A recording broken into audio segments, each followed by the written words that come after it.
అంటే వాస్ గారు, మీరిద్దరు అనుకోని పెట్టుకున్నారో తెలియదు. నిహారిక గారు మీరిద్దరు అంటే కాంపిటీషన్ కూడా పెట్టుకున్నారు ముందు, క్రికెట్ అని అది ఈ రెండు సినిమాలు. అంటే ముందు మీరు అనుకున్నారా రెండు సినిమాలు కూడా ఆడతాయి ఈ కాంపిటీషన్లో అని ముందు? తను ఈ సినిమా నిహారిక ఈ సినిమా చూడలేదు. అట్ ద సేమ్ టైం నేను కమిటీ కుర్రాలు చూడలేదు. బట్ ఎప్పుడు ఒక నాకు నాట్ ఓన్లీ అంటే అదేదో మన నిహారిక గారి సినిమానే కాదు, ఏ సినిమా వచ్చినా కూడా I'm always sportive and I'm always positive about the other films also. ఎందుకంటే నేను అనుకునేది ఎప్పుడు కూడా సినిమాలు బాగా ఆడితే ఇండస్ట్రీ బాగుంటుంది. అందుకనే ఎప్పుడైతే ఆ ప్రపోజల్ వచ్చిందో నేను 100% చేద్దామని చెప్పాను. ఎందుకంటే అది రెండు సినిమాలకి ప్రమోషన్ అవుతుంది. ఈరోజు ప్రమోషన్ అనేది ఎంత ఇంపార్టెంట్ ఇది. అండ్ హానెస్ట్గా కూడా నేను ఆ సినిమా అన్ని సినిమాలు బాగా ఆడాలనే కోరుకుంటాను ఎప్పుడు కూడా. అది అనుకుని చేసింది కాదు, యాదృచ్ఛికంగా ఇద్దరికి కూడా ఉపయోగపడుతుంది అని చెప్పి ఇద్దరం వెళ్ళాము. ఏమో ఆ ముహూర్తం ఏంటో తెలియదు, రెండు సినిమాలు కూడా బాగా సక్సెస్ అయినాయి. అలాగే సార్, అంటే మీరు కొన్ని సినిమాలు మంచి ఎక్స్పెక్టేషన్స్తో ప్లాన్ చేసి ఉంటారు, అవి డిసప్పాయింట్ చేసినప్పుడు ఎలా తీసుకుంటారు? ఇలా ఓ కాన్ఫిడెన్స్తో వెళ్ళినప్పుడు చిన్న సినిమాలు సక్సెస్ అయినప్పుడు ఎలా తీసుకుంటారు? అంటే అది నాకు దేవుడిచ్చిన వరమో ఏంటో తెలీదు. 100% ఏంటంటే బిఫోర్ రిలీజ్ ఒక్క 1 వీక్ అంటే ఎస్కేఎన్కి మా శ్రీను ఇలాంటి వాళ్ళు బాగా నాకు క్లోజ్గా ట్రావెల్ చేసే వాళ్ళు తెలుస్తుంది. ఒక 1 మంత్ ముందు అయితే తెలిసిపోతుంది, అరే ఇది కొంచెం లిమిటేషన్స్ ఉన్న సినిమా, లేదరా ఇది గట్టిగా మీద పడదాం, ఇది గట్టిగా ఉంది సినిమా. ఎట్లాగేంటంటే ఒక 1 మంత్ ముందు మాత్రం ఒక వైపు తెలుస్తుంది. తెలిసినా కూడా ఏ రోజు కూడా డిసప్పాయింట్ అవ్వము, ఎందుకంటే మనం ఏదో దేవుళ్ళం కాదు ఇక్కడ. సో అందుకని చెప్పి 100% ఆ సినిమాని ప్రమోట్ చేయడంలో కానీ ఎదరికి తీసుకెళ్తంలో కానీ ఎటువంటి తేడా అయితే ఉండదు. ముందే మెంటల్గా ప్రిపేర్ అవుతాను, ఓకే దీని లిమిటేషన్స్ ఎక్కడి వరకు ఉండొచ్చు అని. ఇప్పుడు వరకు అయితే నా ఎక్స్పెక్టేషన్ అట్లాగా రాంగ్ అయింది అయితే ఇంకా మేబీ గాడ్ గ్రేస్ ఇంకా ఆ ఫామ్ అయితే ఉంది, జడ్జ్ చేయగలిగే ఫామ్ అయితే. హాయ్ బన్నీ గారు, నా పేరు Venkat 10TV sir. Cinema release 1 week అవుతుంది, సెకండ్ వీక్ కూడా బాగానే పోతుంది, థియేటర్లు కూడా పెంచారు. ఈ మధ్యలో ఏంటంటే ఇందిరా రావటం కొద్దిగా మీకు ఏమైనా ఎఫెక్ట్ ఏమైనా అయిందా కలెక్షన్స్ పరంగా చూసుకుంటే? ఒక్కరోజు ఆయన గురించి 1 డే ఇది చేయడంలో అసలు పెద్ద ఏముందండి. నిన్న దేవి థియేటర్ అయితే ఫస్ట్ షో అడిగారు, హ్యాపీగా ఇచ్చాం. ఎందుకంటే ఆయనకి అసలు దాన్ని నేను కూడా మొన్న ఒక థియేటర్కి వెళ్ళి హ్యాపీగా ఎంజాయ్ చేసి వచ్చాను మధ్యలో ఒక 5-10 నిమిషాలు. 100% అసలు దానికి అసలు అసలు ఆలోచన నా బ్రెయిన్లో రాలేదు ఇప్పుడు వరకు కూడా. రాలేదు హానెస్ట్గా రాలేదు. అంటే ఇప్పుడు సీడెడ్ ఒకసారి మొత్తం సక్సెస్ టూర్ వేసారు, మరి సెకండ్ వీక్ ఇటు తెలంగాణ మొత్తం ఇటు ఆంధ్ర సైడ్ పంపిందాం అనుకుంటున్నాను. అంటే ఇప్పుడు అందరూ కూడా ఇప్పుడు మన మ్యాట్ షూటింగ్ ఆల్రెడీ రన్నింగ్లో ఉంది, అలాగే మన సుబ్బుకి 2-3 షూటింగ్ రన్నింగ్లో ఉన్నాయి, అంకిత్కి షూటింగ్ రన్నింగ్లో ఉంది. వీళ్ళందరితో కూడా అవతల సినిమాలు కూడా డిస్టర్బ్ అవ్వకుండా జాగ్రత్తగా తీసుకుని ప్లాన్ చేసుకోవాలి ఇది. ఓకే. ఇంకోటి బాస్ గారు, అంటే ఇప్పుడు అరవింద్ గారి తర్వాత మీరు ఎస్కేని ఇలా అంటే నెక్స్ట్ జనరేషన్లో ప్రొడ్యూస్ చేస్తూ ఇలా డైరెక్టర్స్ చేస్తున్నారు కదా, ఇప్పుడు మీరు కూడా పెద్ద సినిమాలకు వెళ్తున్నారు, సీను హిందీ ఇలా వెళ్తున్నారు కదా, మరి నెక్స్ట్ మీ తర్వాత ఎలా ఎక్స్పాన్షన్ చేద్దాం అనుకుంటున్నారు? లేదండి, మా జర్నీస్ ఈజ్ విత్ గీతార్స్లో చాలా క్లారిటీగానే ఉంటాయి. ఇప్పుడు కూడా అరవింద్ గారు ఏంటంటే వెరీ క్లియర్గా ఉంటారు విషయాల్లోని. ఇప్పుడు ఎస్కేఎన్ బేబీ హిందీలో ప్రొడ్యూస్ చేస్తున్నాడు, తర్వాత మేబీ ఇంకా 2-3 పెద్ద సినిమాలు చేయొచ్చు, నేను 2-3 పెద్ద సినిమాలు చేయొచ్చు. ఆల్రెడీ గీతార్స్లో ఏంటంటే ఒక 4-5 ప్రొడ్యూసర్స్ని రెడీ చేసుకుంటున్నాం. దాంట్లో భాగంగానే ఇప్పుడు విజయక్ వచ్చింది. విజయక్ కూడా ఒక నెక్స్ట్ ఐ థింక్ ఇప్పుడు తన గర్ల్ ఫ్రెండ్ కానీ నెక్స్ట్ వచ్చే విష్ణు గారి సినిమా కానీ ఇవన్నీ కూడా తన ఎదురుండి లీడ్ చేస్తుంది. అలాగా ధీరజ్ ఉన్నాడు, అలాగే ఇప్పుడు భాను వీళ్ళందరూ కూడా ట్రైన్ అవుతున్నారు. 100% ఏంటంటే నెక్స్ట్ ఇయర్కి ఐ థింక్ గీతార్ట్స్ నుంచి 4-5 ప్రొడ్యూసర్స్ అయితే మాత్రం, అంటే నాకు తెలిసి డైరెక్టర్స్ని యాక్టర్స్ని ప్రొడ్యూస్ చేసే బ్యానర్స్ ఉన్నాయి, కానీ ప్రొడ్యూసర్ని ప్రొడ్యూస్ చేసే బ్యానర్ అయితే నాకు తెలిసి Geetha Arts. That not from the family, from the out side people మేమంతా కూడా. బన్నీవాస్ గారు సార్, అంటే ఇప్పుడు జనరల్గా ఏంటంటే కాంబినేషన్స్ ఓటీటీ మార్కెట్ మీద డిపెండ్ అయ్యి కొంతకాలం మార్కెట్ నడిచింది సార్. మళ్ళీ బ్యాక్ టు రూట్స్, థియేటర్స్ దగ్గరే తేల్చుకుందాం అనే మూడు కనిపిస్తుంది ఇప్పుడు. ఓటీటీ మీద డిపెండ్ అవ్వని సక్సెస్ని కనిపిస్తున్నాయి కమిటీ కుర్రాళ్ళు కానీ ఆయి కానీ. మళ్ళీ బ్యాక్ టు రూట్స్ అంటే థియేటర్స్ దగ్గరే ఆడియన్స్ని సినిమా సత్తా ఏంటో థియేటర్స్ దగ్గరే చూద్దాము అనే మూడ్ అనేది స్టార్ట్ అయింది అనుకోవచ్చు. అనుకోవచ్చు ఈ కమిటీ కుర్రాళ్ళు చూస్తుంటే? లేదండి, ఇంకా ఇప్పుడు ఆయకి కానీ కమిటీ గుర్రాలు కానీ చూస్తే ద టాక్ వర్సెస్ ఫుట్ఫాల్ దగ్గర చూస్తే స్టిల్ ఐ ఫీల్ లైక్ ఒక 30-35% ఇంకా రాలేదు ఈ ఆడియన్స్ థియేటర్స్కి. వాళ్ళందరూ ఏంటంటే ఇది 4th వీక్లో వస్తుందో 5th వీక్లో వస్తుందో చూద్దాంలే అని చెప్పి they are used to watch the films on the TVs. ఆ కల్చర్ నుంచి మళ్ళీ మనం పాత కల్చర్ ఏదైతే ఉందో ఇప్పుడు ఈరోజు చూస్తే థియేటర్కి వెళ్తే మీకు బయటకు వచ్చినప్పటికి మీ మనసు చాలా లైట్ అయిపోతుంది. అట్లాంటి ఫీలింగ్స్ని మనం ఒక 100 మంది 200 మంది మధ్యలో చూస్తేనే ఆ బౌన్స్ ఉంటుంది ఎప్పుడు కూడా ఇట్లాంటి సినిమాలకి. స్టిల్ ఆడియన్స్ ఇంకా 30-35% ఇంకా ఇళ్లలోనే ఉన్నారు. వాళ్ళందరూ ఏంటంటే ఓటీటీలో వస్తుంది కదా చూద్దాం అనుకుంటున్నారు. బట్ ఆ కల్చర్ని దూరం చేయాలంటే 100% అది అందరూ కలిసి కట్టుకుని వెళ్తేనే తప్పితే అది పని జరిగేది కాదు. మీరు అన్నట్టు ఏంటంటే ఇంకా ఫుల్గా ఆడియన్స్ అయితే ఈ సినిమాలకు వచ్చేయలేదు. ఇప్పుడు మీకు 100% లవ్ కావచ్చు, మోస్ట్ ఎలిజిబుల్ బ్యాచులర్ కావచ్చు, కావచ్చు, అంటే ఇవన్నీ కూడా మీరు స్టార్ట్ చేసేటప్పటికి చాలా ప్రయోగాత్మకంగా మొదలైనవి. ఆ తర్వాత సక్సెస్ అయిన తర్వాత అవి రిఫరెన్స్లుగా మారినాయి. ఈ జర్నీ ఎలా అనిపిస్తుంది మీకు? అంటే it's not a single man journey అండి. ఈ జర్నీలో ఇప్పుడు సపోజ్ మీకు ఇందాక ఎస్కే అని అన్నాడు 100% లవ్ కానీ ఏ సినిమా అయినా సరే నాది ఇట్స్ ఏ టీమ్ జర్నీ మాది ఎక్కువ కూడా. ఇప్పుడు మా కంపెనీలో కానీ మా చుట్టూ ఉండే మనుషుల్లో కానీ సక్సెస్ రేట్ ఎక్కువ ఉండడానికి మెయిన్ కారణం ఏంటంటే ఇట్స్ ఏ టీమ్ వర్క్. ఇదేదో ఒకళ్ళు ఇండివిజువల్ సక్సెస్ అని కాకుండా అందరం కలిపి ఏంటంటే ఎప్పుడు కూడా ఒక టీం కింద ఉంటాం. కోపాలు వస్తాయి, కొట్టుకుంటాం, తిట్టుకుంటాం, ఇవన్నీ జరుగుతాయి. జరిగినా కూడా మళ్ళీ పొద్దున్నే లేచినప్పటికీ మళ్ళీ సినిమాయే మాకు ప్రయారిటీ. సో ఈ జర్నీలో నాకు నిజంగా ఏదన్నా అనుభూతి మిగిలింది అంటే కనుక అది నా ఫ్రెండ్స్, నా మనుషులు, నా చుట్టూ ఉన్న మనుషులు, వీళ్ళు వాళ్ళతో ఉండే నా చిన్న గొడవలు, వాళ్ళతో ఉండే చిన్న కోపాలు, వాళ్ళతో ఉండే గిలికజ్జాలు, ఆ లవ్ ఎఫెక్షనే నాకు it's a experience more than success of the film. Combinations wise ఇంకొక నెక్స్ట్ లెవెల్కి వెళ్ళే ఇది ఉందా సార్ మీరు ప్రొడ్యూస్ చేసే మూవీస్? యా, ఎందుకంటే ఇప్పుడు అరవింద్ గారు గేర్ చేంజ్ చేస్తున్నారు. ఆయన మొన్నటి వరకు ఏంటంటే ఈ కరోనా టైం ఈ అన్నింటి మీద ఫ్రమ్ అలవైకుంఠపురం తర్వాత నుంచి కొంచెం స్లో అయ్యాం. We don't want to take any big risks అని. బట్ ఇప్పుడు ఏంటంటే ఒక క్లారిటీ వచ్చింది, వాట్ కైండ్ ఆఫ్ మూవీస్ వెళ్తున్నాయి, what kind of genres success అవుతున్నాయి అనేది ఒక ఐడియా వచ్చింది కాబట్టి he's changing the gear. SK అన్న, ఇప్పుడు మీరు చేసే సినిమాలు ఎంటర్టైన్మెంట్ని నువ్వు ఎంత ఇష్టపడతావో తెలుసు. పర్సనల్గా you are the most entertainer అనిపిస్తుంది ఆన్ ద స్టేజ్. ఎక్కడైనా ఏం మాట్లాడతాడని ఎదురు చూసే రేంజ్కి వెళ్ళావు నువ్వు. అది బాగా ఎంజాయ్ చేస్తున్నాము. అంటే ఒక జర్నలిస్ట్గా స్టార్ట్ అయిన జర్నీ ఇప్పుడు ప్రొడ్యూసర్గా అయినా సరే ఆ రూట్స్ ఎక్కడ మర్చిపోలేదు, ఇంకా అక్కడ ఉండటానికి కూడా ఇష్టపడుతున్నావు. ఏంటన్నా? ప్రొడ్యూసర్ అంటే ఆ ఫ్రైడే నేను తీసుకుంటాను తప్ప మిగతా హాలిడేస్ నేను ఒక అభిమానిని, ఒక మూవీ లవర్ని అంతే ఉంటాం. కదా ప్రొడ్యూసరు ఈ సక్సెస్ ఏం బ్రెయిన్లో ఉండవు. తీసుకున్నప్పటి నుంచి మనం తెలియకుండా ఒక వెయిట్ క్యారీ చేస్తాం. సో ఆ వెయిట్ నాకు ఇష్టం ఉండదు. అందుకే నేను బైక్ మీద వెళ్తుంటాను, స్ట్రీట్ ఫుడ్డే తింటుంటాను రోడ్డు పక్కన. ఇప్పుడు చాలామంది చూసి ఏంటి సార్ మీరు ఎక్కడ, అలవాటు అయిపోయింది. అందుకని మన సక్సెస్ ఆ రోజుకే, ఫ్రైడేకే. మిగతా అన్ని డేస్ మళ్ళీ ఒక సినిమా అభిమాని అంతే. హిందీలో అడుగు పెడుతున్నావు కదా, ఏంటి ఎలా ఉంది అక్కడ ఎక్స్పీరియన్స్? కానీ అంటే ఇంకా కొంచెం ఇక్కడికన్నా డిసిప్లిన్డ్గా ప్రీ ప్రొడక్షన్ అంటే బ్రేకప్స్ అవన్నీ కూడా ఇక్కడికన్నా ఓకే ఎక్కువ జరుగుతుంది. సో అది నేర్చుకుంటున్నాం.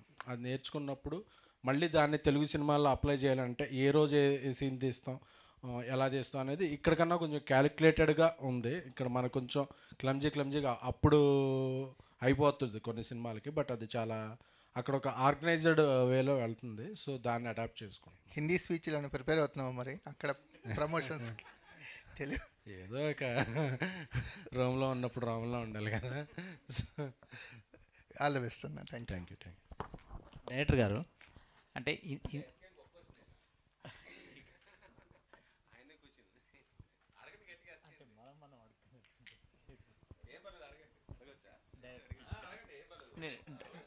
నేను డైరెక్టర్ అన్నాను తర్వాత. డైరెక్టర్ గారు, అంటే ఇంతమంది అంటే వాళ్ళకి అన్నీ తెలుసు అండి, గీతా ఆర్ట్స్లో తెలియదు అనేది లేదు. ఇంతమంది మధ్యలో ఒక కొత్త డైరెక్టర్గా మీకు దొరికిన ఫ్రీడమ్ ఎంత, మీరు దొరికించుకున్న ఫ్రీడమ్ ఎంత? యాక్చువల్గా నేను నాకు దొరికిన కంటే నాకు బాగా ఫ్రీడమ్ ఇచ్చారు యాక్చువల్గా. అది షూటింగ్లో అయితే చాలా అద్భుతమైన ఫ్రీడమ్ ఇచ్చారు. ఒకసారి మేము బ్రిడ్జ్ మీద షూట్ చేస్తున్నాం, అది కసిరెడ్డి సీన్, ఇంటర్వెల్ ముందు వచ్చే ఆ సీను చేస్తున్నప్పుడు మా వాసు గారు వచ్చారు. వాసు గారు వస్తే మా ఎగ్జిక్యూటివ్ ప్రొడ్యూసర్ అజయ్ని, మా కోఆర్డినేటర్ మల్లి గారు ఉండేవారు అనుకుంటా, పిలిచారు లోపలికి. అసలు ఏమనుకుంటున్నారయ్యా, యాక్చువల్ హౌస్ ఎపిసోడ్ చేసాం అప్పటికి, 7 రోజులు అన్నది 9 రోజులు చేశాను. చేస్తే ఏమనుకుంటున్నాడు అసలు డైరెక్టర్ అది ఇది అని చెప్పి మేము వచ్చి లోపల క్లాస్ పీకేశారు, భయంకరంగా క్లాస్ పీకారు. వాళ్ళు వచ్చి చాలా ముఖాలు మాడిపోయి బయటకు వచ్చారు. డైరెక్టర్ కెమెరామెన్ పిలండి అన్నాడండి ఈయన. అంటే రండి అంటే మీ ఇద్దరం వెళ్ళాం లోపల మీ ఇద్దరికి ఉంటుందని వీళ్ళిద్దరు చెప్పి, ఫస్ట్ టైం డైరెక్టర్ ఆయన, ఫస్ట్ టైం కెమెరామెన్ ఆయన ఏమో బన్నీవాస్ గారు. అంటే మేము వెళ్ళామండి. మామూలుగా వెళ్తే లోపలికి వెళ్తే చాలా కూల్గా ఏదో తింటూ కూర్చున్నాడు ఆయన. కూర్చుని చూడండి నాకు పాలిటిక్స్ ఉన్నాయి, సినిమా ఉంది, ఈ సినిమా పోతే ఇంకో సినిమా చేసుకుంటాను, కానీ నీకు ఇదే సినిమా కాబట్టి చాలా ఒళ్ళు దగ్గర పెట్టుకుని చేయి. ప్రొడక్షన్ వాళ్ళు నీ గురించి చాలా బ్యాడ్గా చెప్తున్నారు, అలా చెప్తేనే నువ్వు సినిమా బాగా తీస్తున్నట్టు. వాళ్ళు కానీ నేను పొడిగాను అనుకో నువ్వు బాగా తీయనట్టే. ఏం చేస్తావో తెలీదు, వాళ్ళని ఇంకా మీ గురించి నా దగ్గర తిట్టుకునేలా చెయ్యాలి అన్నాడు. నువ్వు మరీ అరాచకం సృష్టిస్తే నేనే ఫోన్ చేస్తాను, అప్పుడు నువ్వు కంట్రోల్లో ఉన్నాడు. అంత ఫ్రీడమ్ ఇచ్చారండి నిజంగా బన్నీవాస్ గారు ఆ ప్రొడక్షన్ నుంచి అంత ఫ్రీడమ్ ఇచ్చారు. ఇంకా సినిమా తీసిన తర్వాత ఎడిటింగ్ రూమ్లో ఇంక తెలియదు ఏముందని ఏలూరు సీన్ గారు తెలుసు, ఎస్కేఎన్ గారు తెలుసు, అందరికీ తెలుసు. కానీ కలెక్టివ్ డెసిషనే ఏదైనా సరే.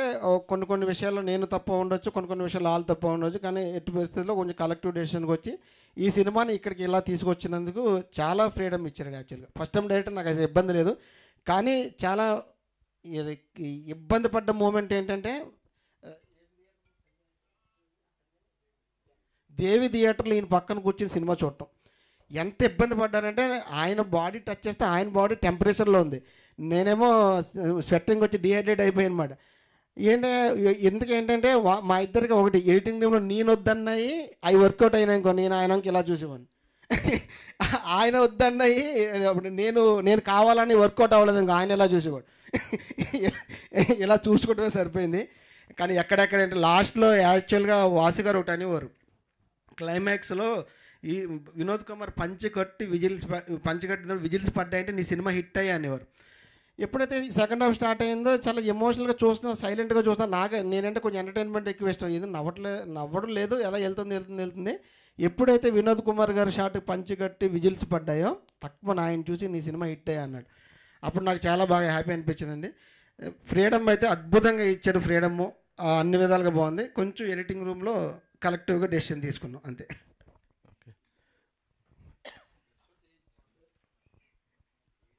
రెండో సినిమా కౌంట్ అయ్యాక అంతమించి ఏం చెప్తారు? బన్నీవాస్ గారు మీకే సార్. అంటే మరి అడిగేస్తున్నా లేదు మామూలే, ఒక్క క్వశ్చన్ వెళ్ళండి. ఫ్యామిలీ ఏముంది, ఫ్యామిలీ ఫ్యామిలీ లేదు. ఓకే మామూలుగా ఇది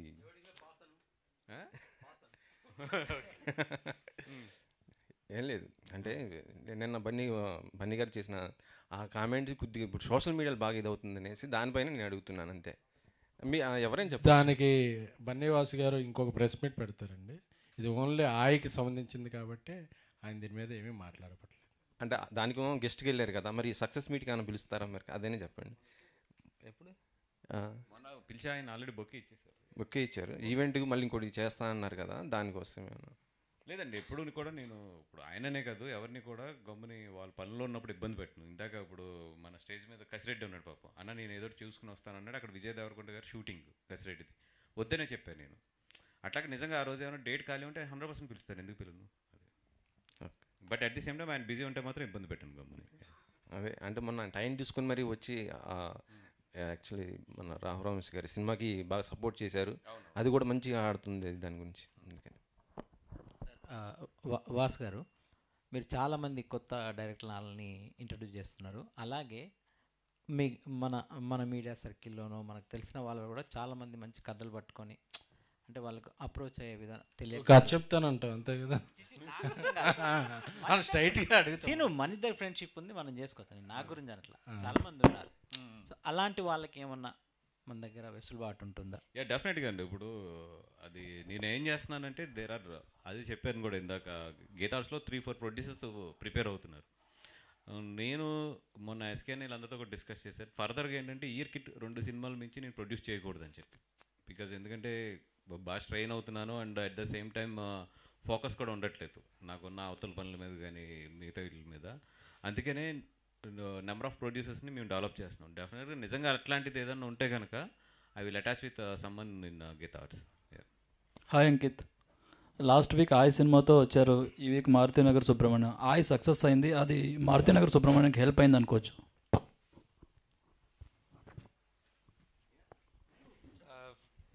అంటే ఖచ్చితంగా అండి, ఆయ్ సినిమాలో చూసి నా పర్ఫార్మెన్స్ నచ్చిన వాళ్ళు ఎవరన్నా ఖచ్చితంగా బాగా చేశాడు, ఇంకో సినిమా వచ్చినట్టుంది, ఆ పోస్టర్లో నన్ను గుర్తుపట్టిన వాళ్ళు కొంతమంది ఆ సినిమాకి వెళ్ళారని నేను ఖచ్చితంగా నమ్ముతున్నాను.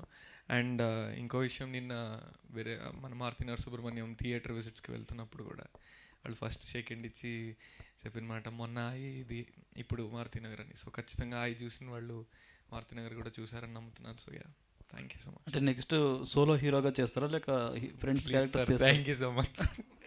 లేదు, ఆపర్చునిటీ అన్న ఏదన్నా అంతే, opportunity is bigger than anything. మనం అనుకున్న దానికంటే వచ్చింది సద్వినియోగం చేసుకోవడం అంతే. That's all I believed in. Thank you so much. Wish all the best. Thank you.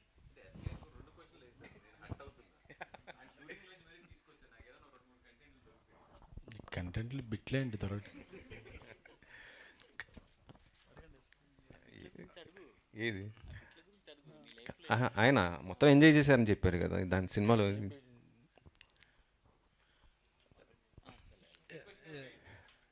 దాంట్లో మీరు బాగా ఎంజాయ్ చేసింది బిట్లా లేకపోతే ఏమి ఎంజాయ్ చేశారు అంటున్నారు? ఎమోషన్ అండి, లాస్ట్ 10 నిమిషాలు ఎమోషన్. నేను ఫస్ట్ కాపీ చూడగానే వాసుకి ఫోన్ చేసి, వాసు మంచి ఇట్టు కొట్టు, ఎందుకంటే Vasu success is my personally నా సక్సెస్. ఎందుకంటే ఇప్పుడు మేము చేసే సినిమాలు ఏవైనా సరే ఎక్కడేం అవసరం వద్దా, నేను ఎక్కడ ఉండాలా అని తను ఎదుగుతుంటాడు. అలాంటిది 1-2 years తను పాలిటిక్స్లో బిజీ ఉన్నాడు. సో ఈ సినిమా సక్సెస్ అవటం చాలా ఇంపార్టెంట్. ఎందుకంటే 2 ఏళ్ళ గ్యాప్ వచ్చింది, ట్రెండ్ ఏదో మారిపోయింది అనుకుంటుంటారు. బట్ వాసు ట్రెండ్లో ఉన్నాడు. ఎక్కడ సినిమాని ఎలా ప్లేస్ చేయాలనుకున్నారంటే ఆగస్టు 15న 2-3 పెద్ద సినిమాలు ఉన్నప్పటికీ కూడా ఆ డేట్ని ఎంచుకొని దానికి తగ్గట్టు ల్యాండ్ చేయటం, ఆ సినిమాని కరెక్ట్గా ఎమోషన్ ఇది చేయటంలో వాసు తన పాత్ర చాలా ఉంది. సో అలాంటి వాసుకి సక్సెస్ వస్తే నేను చాలా హ్యాపీ ఫీల్ అయ్యా. ఎందుకంటే తనకి మళ్ళీ నేను సెకండ్ ఇన్నింగ్స్ లాగా అంటే లేదా మళ్ళీ ఎందుకంటే వాసు చిన్న సినిమాలు బాగా పిక్ చేస్తాడు. చిన్న సినిమాలు పిక్ చేసి సక్సెస్ చేసే నిర్మాతలు చాలా ఇంపార్టెంట్. సో వాసుకి ఇది మళ్ళీ తోడ నిన్న అరవింద్ గారు కూడా ఏదో పార్టీలో అన్నారు, వాసు గారు ఇట్టు కొడతాం నాకు బాగా కిక్ ఇస్తుంది అంటే, వాసు కిక్ అరవింద్ గారి దగ్గర నుంచి ఫ్రెండ్స్ వరకు అందరికీ కూడా చాలా కిక్. సినిమా స్టోరీస్ పైన మీకు వాసు గారికి చాలా గ్రిప్ ఉంది. ప్రొడ్యూసర్స్కి ఇద్దరు కలిసి పనిచేశారు, సక్సెస్ అయ్యారు. మీరు ప్రొడ్యూసర్, వాసు గారు ప్రొడ్యూసర్గా, మీరు డైరెక్టర్గా ప్లాన్ ఏమైనా చేసుకుంటారా? వాసుని డైరెక్టర్గా చేస్తాడు ఎప్పుడప్పుడు, మీరే ప్రొడ్యూసర్ సార్, ఆయన డైరెక్టర్. వాసుకి డైరెక్షన్ ఎప్పుడన్నా చేసే ఇది ఉంటుంది. సో అప్పుడు నేను చేస్తా ఆ cinema.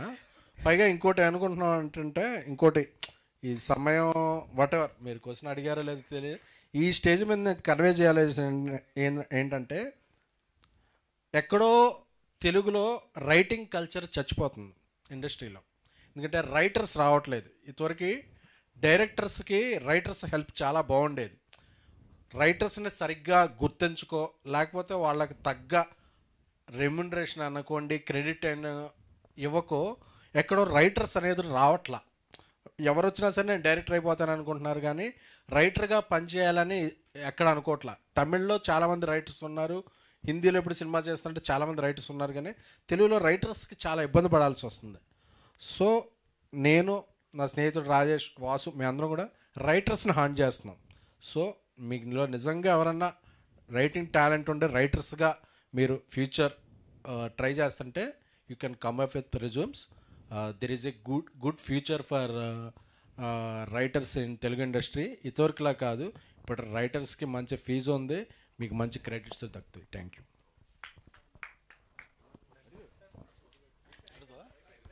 Okay okay thank you thank you.